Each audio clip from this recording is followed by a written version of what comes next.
Welcome this afternoon. This is Alex, Chef Platano. I'm going to be showing you today how to do sopa de salchichon or salami soup. First off, I'm going to show you the bowl and the cover, which I would need to boil the water. The bowl to measure how much soup I'm going to be serving today. The utensils, the chicken bouillon or cubito de pollo, the sofrito, which I need to flavor the water, the noodles, the salchichon obviously with the knife, and the cutting board. First off, you need to measure how much water you're going to be using, so I'm going to grab this bowl and add water.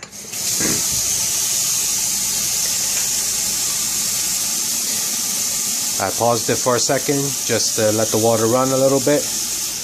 Now you need to add by how many people you're going to be having in the house. That's the scene that I have 5 people, me, my wife, and my 3 grandkids with us today. I'm going to be making 5 bowls. But I'm going to add 7 just to make sure that I have enough water to accommodate the flavoring which I will need to be doing.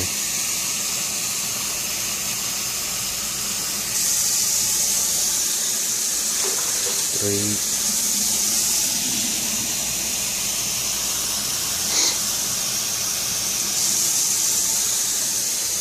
4,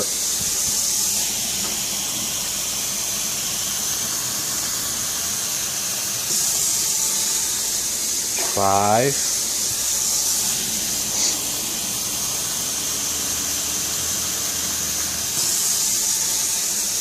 6,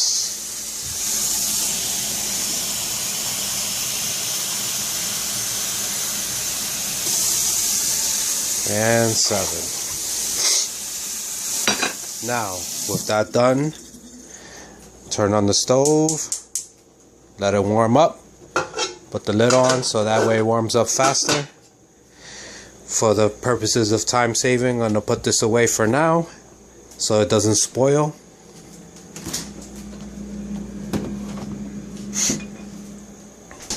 And now I'm going to get to cutting the meat.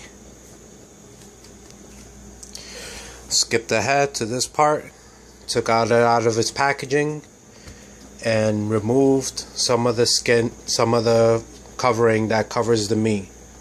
You gotta peel it off with your hand or with a knife, however you want to do it. Now I'm going to be removing all of the skin so that way I could cut it up into little tiny pieces. I've extracted the skin. As you can see, it's there. The salchichon. I cut off the ends, which I plan to eat for myself right now. And I cut it into little tiny slice size. Pretty much about the size of a memory card. Those of y'all who had a PlayStation before will know what I'm talking about. Pretty much about this thick. And after I did that, I cut it into 4 pieces, which I'm going to be doing for the whole entire salchichon.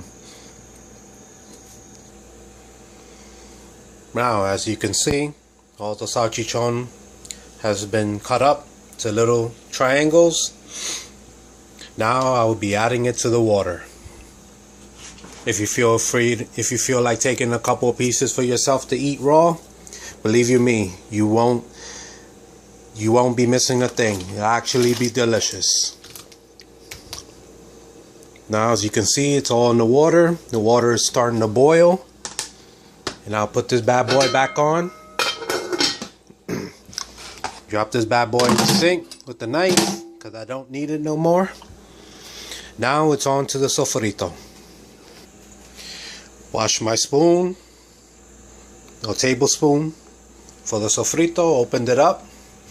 Now I'm going to add 2.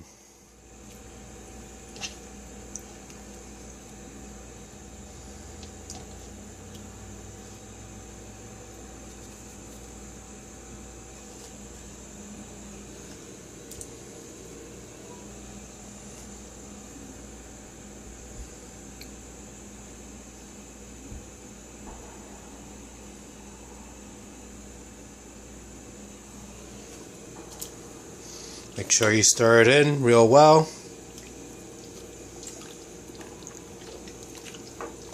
Water's still boiling, but it'll be in there.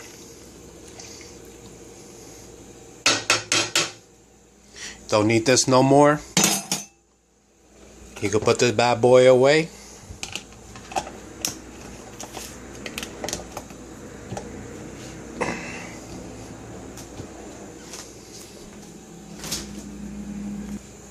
Now it's on to the cubito de pollo.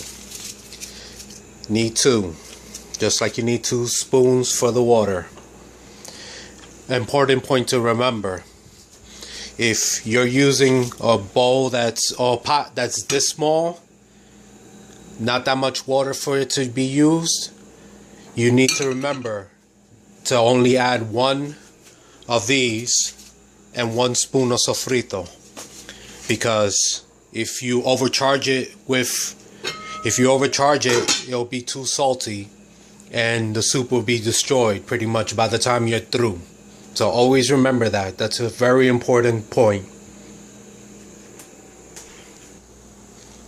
Now, for the purposes of time, I have paused this video as to seeing that I can't hold the cell phone and cut and do everything at the same time. And as you can see, it's been added to the water. 2 of these. Well, I forgot, make sure you stir it in so that way all the flavor in the water goes around. Water, as you can see, is still boiling. Next step will be the noodles.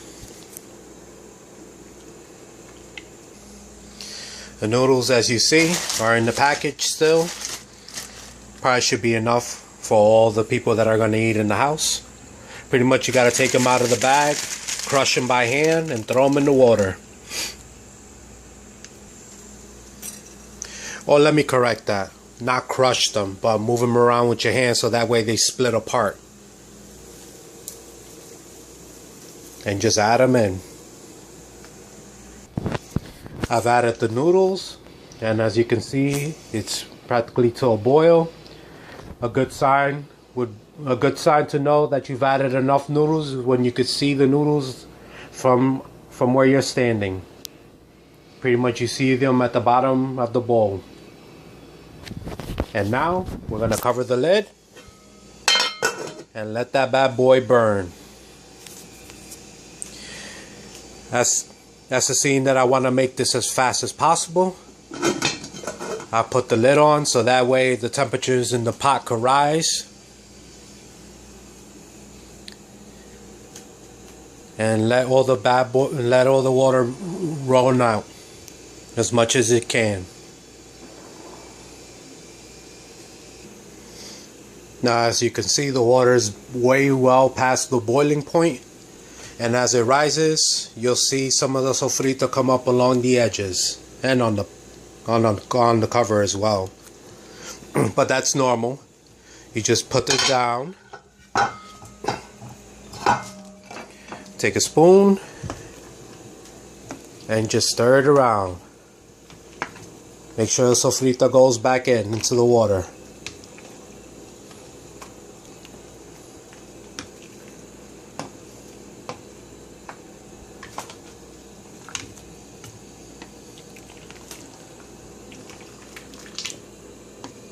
Again, for time purposes, I have paused this video every once in a while just to not bore you with a long video.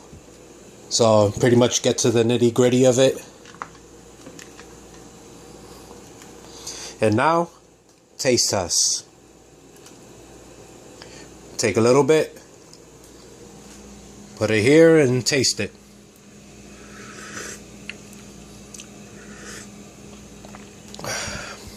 Still too salty.